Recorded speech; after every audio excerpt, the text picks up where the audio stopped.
अस्सलामु अलैकुम वरहमतुल्लाहि वबरकातुहू। मुअज़्ज़िज़ नाज़रीन व सामीन, उम्मीद है आप खैरियत और आफ़ियत के साथ होंगे। अल्लाह सुब्हानहु व तआला हम सब के हाल पर रहम का, करम का, आफ़ियत का, दरगुज़र का मामला फ़रमाए। आप हज़रात का रमज़ान कैसा गुज़र रहा है, आप बताएँ। हमारा रमज़ान अल्हम्दुलिल्लाह निहायत ही शानदार और ख़ूबसूरत जा रहा है। अल्लाह ताला इस रमज़ान मुबारक को हम सब की बख्शिश का, मग़फ़िरत का ज़रिया बनाए।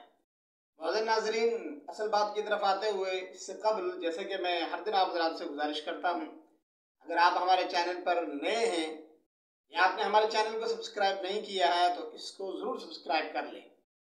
रमज़ान नशरियात के ताल्लुक़ से आप हज़रात हमारा प्रोग्राम समाप्त फरमा रहे हैं। एक सवाल आया हमारे पास, निहायत ही अहम सवाल है और आम तौर पर माशरे में ये सवाल पूछा जाता है, क्या नशई आदमी, चाहे वो सिगरेट का नशा करता हो, बीड़ी का नशा करता हो या नस्वार का नशा करता हो, रोज़े की हालत में सिगरेट, बीड़ी या नस्वार इस्तेमाल कर सकता है?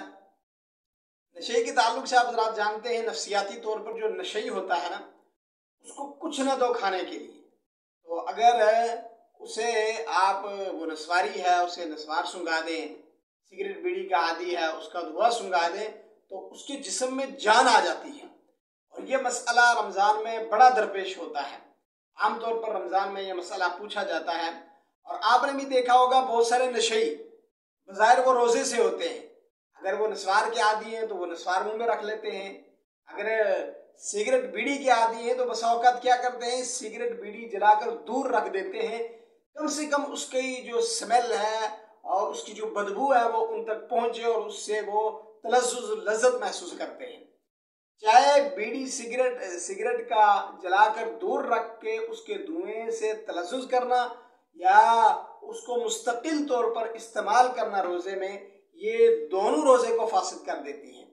अगर इंसान ने जानबूझकर ऐसा किया है, तलज़्ज़ुज़ के लिए किया है, अपने नशे को दूर करने के लिए किया है, अपनी ज़िंदगी में जिस तरह इस्तेमाल करता है और रोज़े की हालत में भी उसको इस्तेमाल करता है, तो उसका रोज़ा भी फासिद हो जाएगा, उसके ऊपर रोज़े की क़ज़ा भी होगी और कफ़ारा भी होगा। हाँ, कभी मदहोशी के अंदर या भूल कर ऐसा कर लिया गया तो बहरहाल भूल कर खाने पीने से भी रोज़ा नहीं टूटता है, तो इस सिलसिले में बड़ा मोहतात रहने की ज़रूरत है। आमतौर पर कहा जाता है कि ये रोज़ा जो है वो खाने पीने की चीज़ों से टूटता है।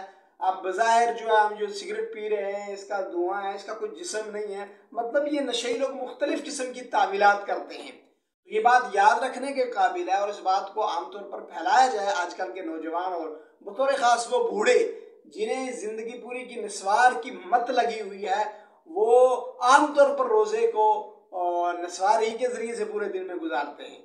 और आपने देखा होगा कि एक रोज़ेदार हो और फिर नशई हो और उसका दिन के अंदर उसकी कैफियत क्या होती है, वो काबिल दीद होती है। ये एक अहम मसला था, तो मैंने चाहा मैं आप हज़रात की खिदमत के अंदर इसको अर्ज़ कर दूँ। तो अल्लाह तबारक व तआला हमें माह सियाम की कदर करने की तौफ़ीक़ अता फ़रमाए और रमज़ानुल मुबारक को उसके हुकूक़ के साथ अदायगी की तौफ़ीक़ नसीब फ़रमाए। अस्सलामु अलैकुम व रहमतुल्लाहि व बरकातुहू।